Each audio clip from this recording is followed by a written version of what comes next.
Welcome back to another episode of the Take Your Shot podcast. I am so glad that you're here.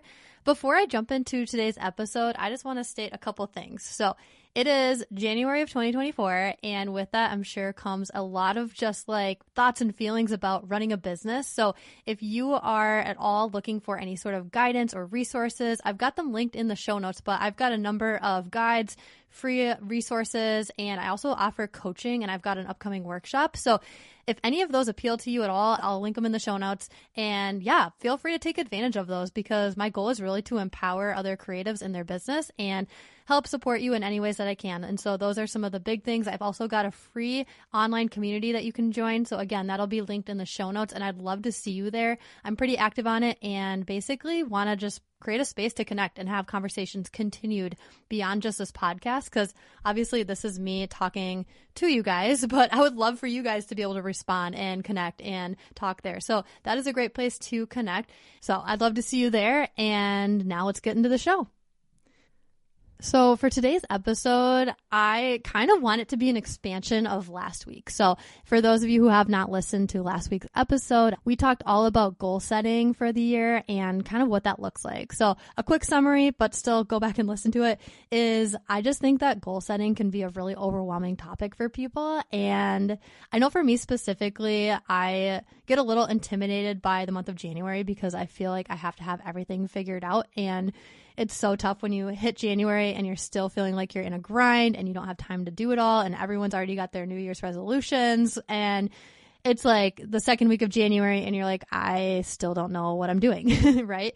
And so I really just want to like peel back the curtain and just say like, it's okay if you don't have everything figured out. It's okay if you don't have it all defined right now, but it is a process. And I do encourage you to like start that process and give yourself whatever time you need to feel good about setting your goals and your intentions for the year and really going into it, because it's a marathon, not a sprint. And there's so much that goes into it. So I just want to make sure you don't feel pressure to like write down goals just for the heck of it, but then not really take that time to reflect and make sure that it really aligns with you and your business and just who you are and where you want to be. So that is just encouragement. And so if you haven't yet, go back, listen to that episode. I think it's a good starting point. And today, just to continue that conversation, I just want to tell you a little bit about how I've been feeling and kind of where I'm coming from. So as I look at 2023, I think there were so many amazing things that happened, right? Like my husband and I, we started the year traveling. We spent a month traveling down in Arizona and California. We brought our Shih Tzu with us, and we were just like having a good old jolly good time. We were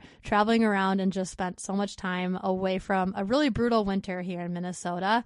And that was kind of how we kicked off the year. We met some amazing friends, and it was just so fun to get away and just kind of start the year feeling refreshed and just out of the house and just kind of get some vitamin D while enjoying some beautiful places and meeting new people. So that was a really refreshing time. And so we really started the year off to a really good start. But then when we got back, it was still like a pretty brutal winter. And even though we were gone for, a full month, like when we got back, the winter was like really brutal. And one of my goals for last year was actually to launch this podcast. And so I kind of got home and was starting to work on the podcast, started doing some interviews, recorded a bunch of things, but just like felt like I was kind of like working against a wall. Like I didn't fully have everything figured out. I felt like I knew I wanted to do this. I was trying to figure it out. I felt really overwhelmed, not quite where to start. And I was kind of hitting this like creative block for a really long time. And I will be honest, I was dealing with like imposter syndrome. I was dealing with anxiety and just feeling like insignificant. And I really feel like the enemy was like trying to get me to not start this podcast and silence me. And I don't know, I was just kind of grinding a lot with this podcast. And so I had really hoped to launch it in February or March, but we ended up putting an offer on a house and ended up moving in April, at the end of April. And by the time I like had wanted to start this podcast, we were in the grind of like moving, packing, all these things. And it was just kind of a whirlwind. We also had a lot of family dynamics and trying to navigate that in a really healthy way.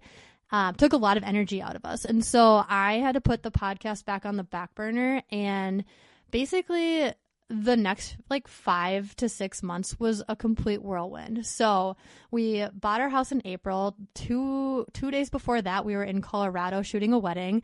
5 days after we closed on our house, we were in Seattle for an engagement session. And then we came back for a couple of days, and then we went to Moab, Utah for another wedding, came back, and then it was like hitting the ground running for multiple weeks in a row, wedding after wedding after wedding after wedding. So we hit the thick of it, as I like to say, in terms of wedding season. And the podcast happened. I ended up launching it in August, so it didn't happen quite when I'd hoped for, but I had to really focus on my clients first. But in that, I really doubted myself and was really like putting things down my throat that I felt like I needed to do, but didn't necessarily serve me in the ways that I had hoped. And so I think for me, I was so lost in like, what am I supposed to be doing? What do I need to do? Versus just like trusting my intuition and like doing what I needed. And so I lacked a lot of confidence last year. If I'm being completely honest, I did not have a full on plan. I just knew like what I wanted to do. And I was kind of on my own trying to figure it out and, trying to find like resources here and there and connecting with others here and there. But really like where I was investing my time and money and energy was not in the right places. And, it ended up really putting me behind. And so when I look back on just kind of last year, like I look at the amazing weddings that we got to do. I look at like the fact that we moved, launched a podcast, all these things. Like it was so crazy on paper, like how many things got accomplished. And I'm really thankful for that season.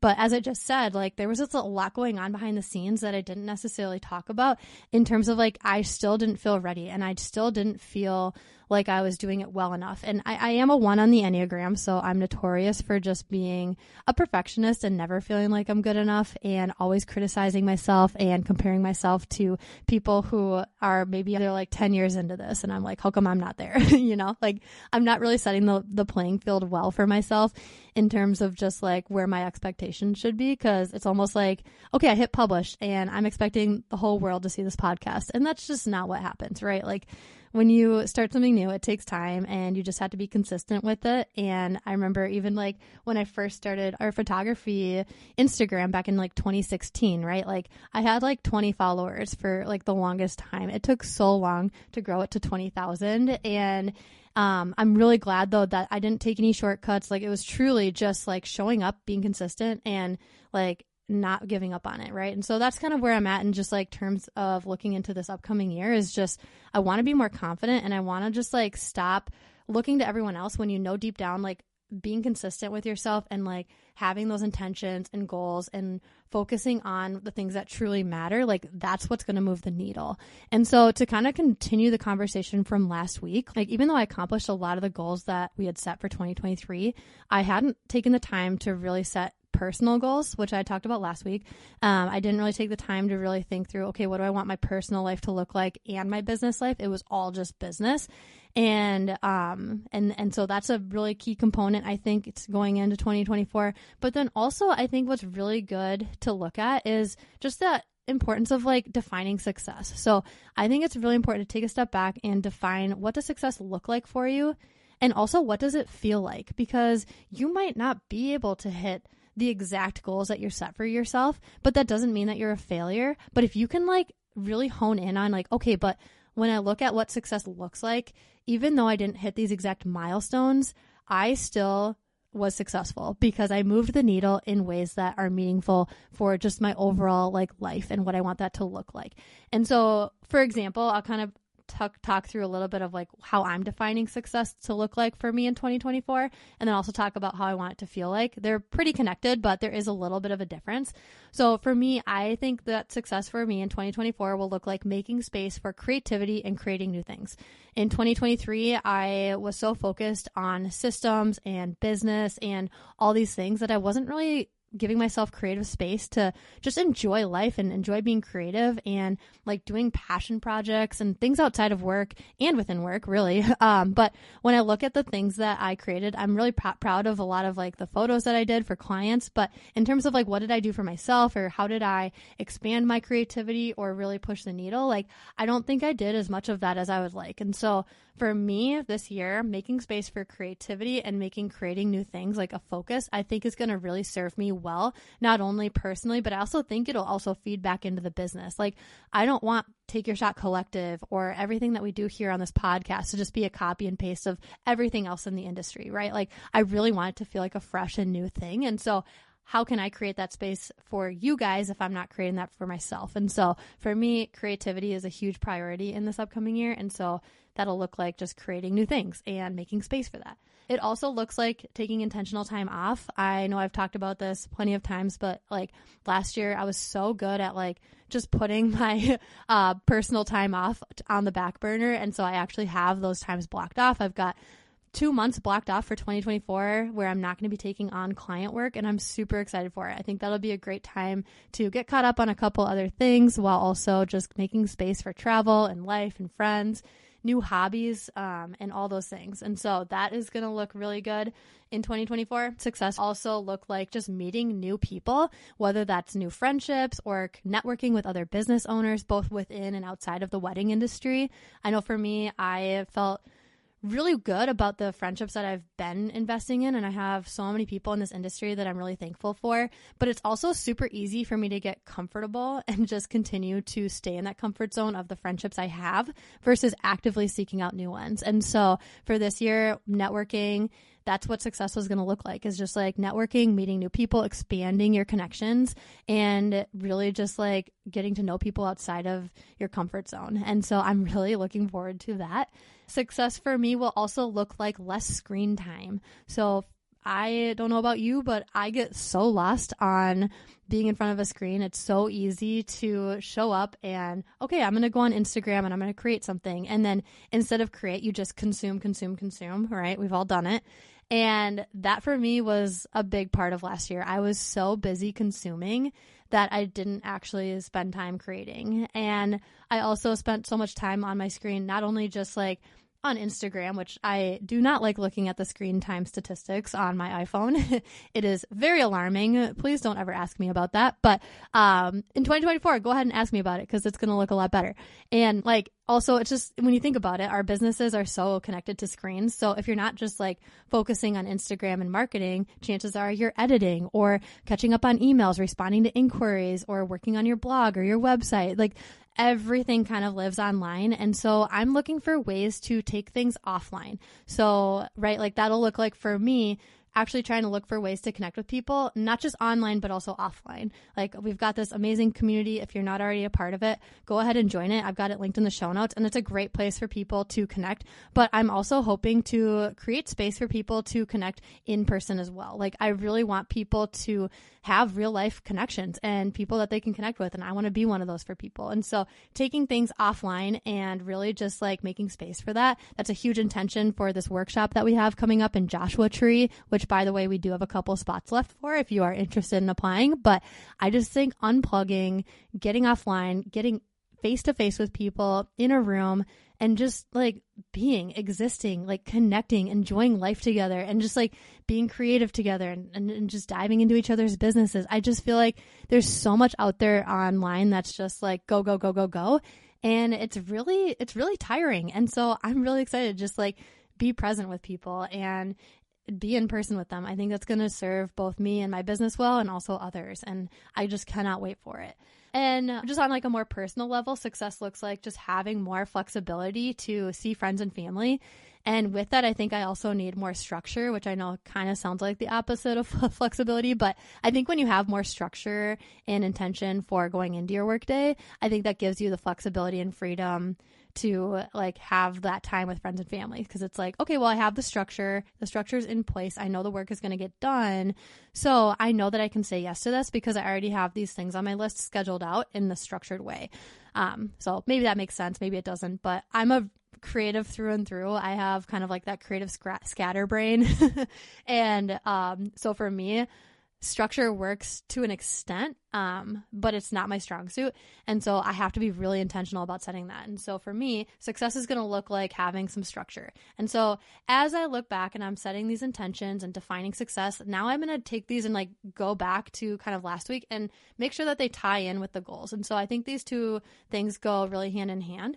And on top of just what does success look like, you can't really define what it looks like without also knowing what it feels like. And so for me, I think it's very well connected, but success will feel like being present, having clarity, feeling connected, feeling confident, feeling healthy and well-rounded, and just overall have some more freedom in my business. Like that's what it's going to feel like. It's going to feel like freedom. It's going to feel empowering. It's going to feel just like I've got this groundedness in who I am and what I believe and like how I'm spending my time, and I can just have more confidence. And these are all things I just want to feel in my business. So I really want those feelings to be heavily tied to the things I'm pursuing this year. So that is a big part of just how I want to walk away feeling from 2024. And I think without defining what that successful feeling feels like, it's really hard to have that be a part of your goals and really hard to make that a focus. And so that's why I really want to talk about this today. I hope that that was helpful. I know that there's just so much that goes into this season. And the last thing I want you to feel is like you're behind or like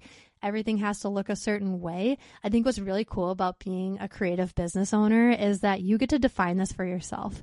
And so a little bit about what we did last week. So I was with a couple other local business owners in my area, and the three of us just got together. We stayed at an Airbnb and like just set aside parts of the day where we were going to talk about business. We were going to talk about different goals. We were going to talk about like things that we're looking forward to this year. We even booked another trip for Q2 and it was just so fun to be in the room with other people and just talk about these things. We also did a sauna retreat. Like, so we went saunaing like 3 days in a row. It's like a culture here in Minnesota where people will go in the sauna and then they'll also like jump in a polar plunge. So sometimes they'll like jump in a frozen lake or go in an ice bath and like go back and forth between the two.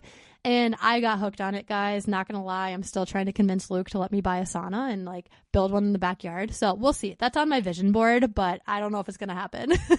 But if I can convince Luke, we're going to get a sauna for sure.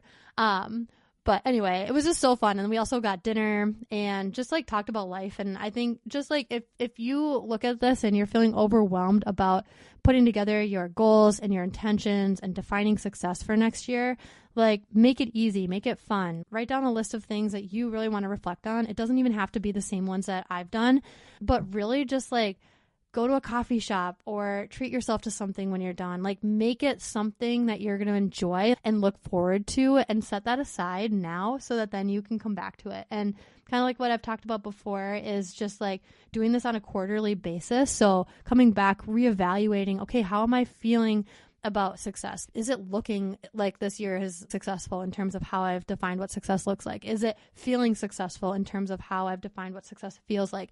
How am I doing on these goals? Do I have different benchmarks that I've been meeting? These are really good things to come back and revisit throughout the year. So I really hope that you can put some of this into practice, and I would love to hear your thoughts. What did you find most helpful from today's episode and maybe even last week's episode? And if you have not yet, please go into the show notes, click the join the community. I'd love to see you there and just continue the conversation. It's literally a free community that I've started, and so there's no reason not to join. If you have specific goals you have for this year, or if you have like your definition of success, I want to see it. I want to come and like cheer you on this year and support you in any way that I can. So I'm super excited for it. It's going to be a good time, and I hope to see you there.